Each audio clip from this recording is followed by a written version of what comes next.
How's it going? My name is Andy Blanco. I am the brand manager for Vandoren here in the U.S. And Vandoren started in 1905 and is a third-generation family business.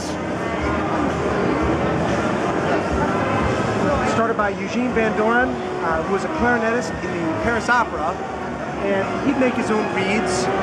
And it got to the point where some of his section mates were kind of bumming reeds off of him, and he was in the printing business. The Paris Opera Orchestra at the time was a largely volunteer type organization, kind of like our community bands today. And his wife said, Eugene, you don't love the printing business. Why don't you sell the reeds? So he did, and he's actually used some of that technology that at the time was part of the printing industry to develop some of the very first reed manufacturing machines.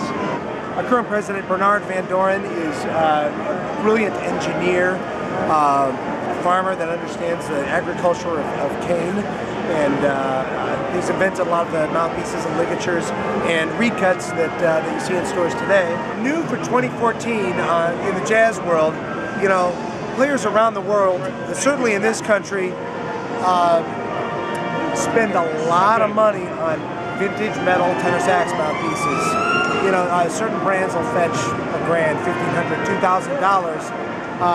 And players, we found, really are leaning towards that aesthetic. And so Vandoren has expanded our V16 metal saxophone line.